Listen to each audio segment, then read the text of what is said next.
Малко водичка, ракийка, нещо. Биричка. Ти искаш да му направиш тук да му опияниш, после да му изнасилиш, нали? Простак. Boys and girls, дойде време да направим тук едни извращения или по-точно някой е направил извращения и ние тук с колежката сега ще ви покажем за какво става въпрос и ние трябва да сметем тия всичките работи и да направим там каквото трябва. Това ни изсипа клиента в момента, фаровете са от BMW F07. Човека най-вероятно са минали през някакъв майстор, защото като виждам какво мазало е в момента, хората, които знаят за какво става въпрос, тук имаме Маджун.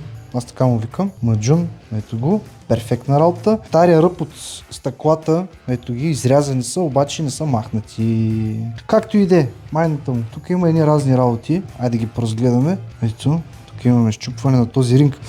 Ще купим или ще намерим от някъде. Тук също имаме щупване. Това е държача на ринга. Пръснал се, ще трябва да намерим такова нещо. Какво ще правим с тези декорации? Толкова са измлатени, толкова са отвратителни в момента. Щем не щем, трябва да ги пребоядисаме в черен мат или сив мат по желание на клиента, защото иначе ако трябва да ги правим, да ги възстановим до фабричен вид, или трябва да намерим същите, втора употреба в безупречно състояние, което няма как да стане, или трябва евентуално да се прехромира или така да се възстановят професионално, това ще струва много пари. За да не усложняваме портфейла на клиента, ще ги боядисаме в някакъв цвят сив или черен мат, примерно, за да може да спестим хем време, хем пари на самия клиент. Колежки, така ли? Така е. Как Плюс това ти си половин бояджия. Имаш... Аз на боички много обичам, на темперни боички особено много обичам да рисувам. Пистолети, маски, работи. Правим те бояджия веднага. Да, ето тук е. Дъвка. Това на Рая много ги харесва, като ти дам такива топченца. Колежки, моята работа е да ти разглобят тези фарове в основа и имаме два варианта. Или ще ползваме старите корпуси. Ето ги новите, да ги покажем. Ето ги новите корпуси. Това са, клиента си е закупил нови корпуси, обаче самия материал не ми харесва от какво е направено, макар че пък са чисто нови. В същото време направо се зачудвам. Айде да видим, колежки, твоята работа да ги изчистиш, да ги направиш, да ги светниш. Не е невъзможно. Не е невъзможно. Не е невъзможно. Ще стане ли работа? Разбира се. Добре. Ако стане тази работа, ще си ползваме старите корпуси при условие, че е здраво. Ушета, монтажни, крепежни и така нататък. Ще извадим всички модули и ще им сложим нови лепилца. Също така и на мигачи. Дневните, където са отдолу, ето ги двата. Тук даже ето какво представлява на F10, F07, дневната. Тук можете да видите за какво става въпрос. Мазано. Това са лайсните отгоре. Даже тук е скъсана в момента. Това също трябва да се изчисти, колежки, много внимателно. Всичко лепни, направо дизастър. Така бих казал иначе. Дизастър просто.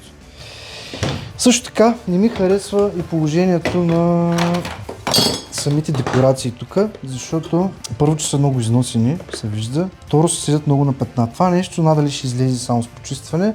Най-вероятно и те ще минат през такива трансформации, боядисване и така нататък. Та общо взето това е състоянието. Аз лично ще разглобя фаровете и ще преценим дали корпусите стават. Ако стават корпусите, колежки, какво ще правим тук, ако стават нещата? Изчистваме ръба от стъклото, останалото, което са отрязали.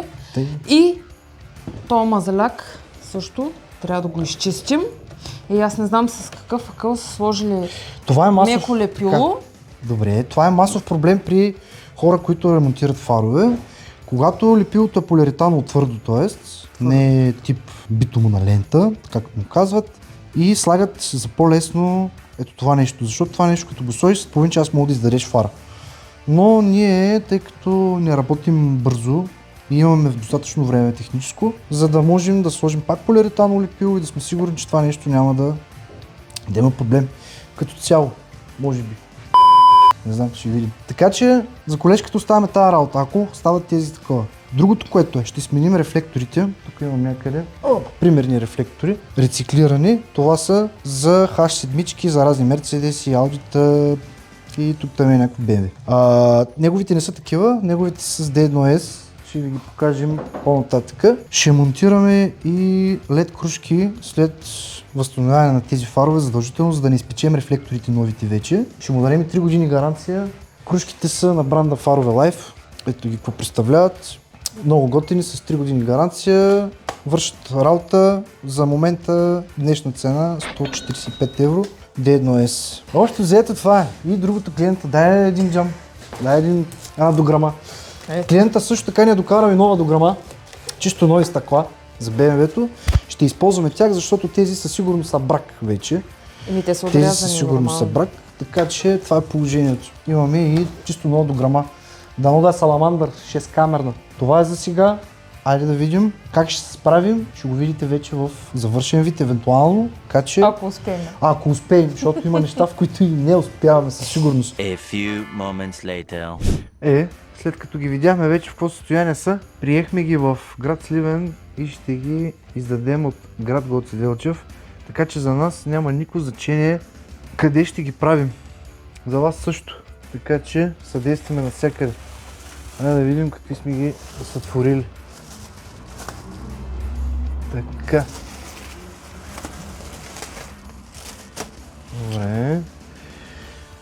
Много добре знаете, че декорациите бяха в нецветущо състояние. Това е най-безболезненото, най-евтиният вариант и да изглеждат що горе добре. Черен мат с сив мат. Естествено няма да ги правим изцяло черни или изцяло сиви, защото самата физиономия на самите фарове се губи. Така че горе-долу гледаме да ги съчетаваме нещата. Това е горе-долу визията, която придобихме. Нови стъкълца, сега ще им сложим едно защитно фолио, оборудвахме ги с кружки вътре, рефлекторите ги сменихме с рециклирани.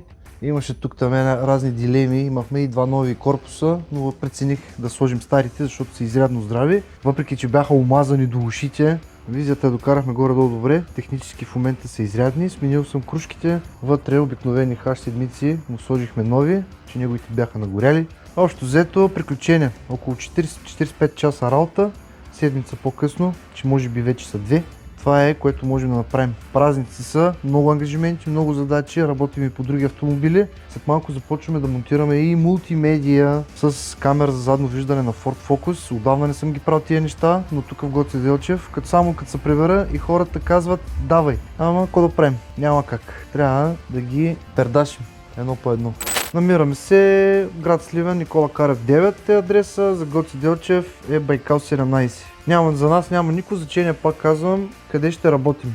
Работи се с куриери, Екон, Спиди и така. Където и да идем, съдействаме винаги. Транспортите и така нататък са за наша сметка, така че това е положението. Действаме!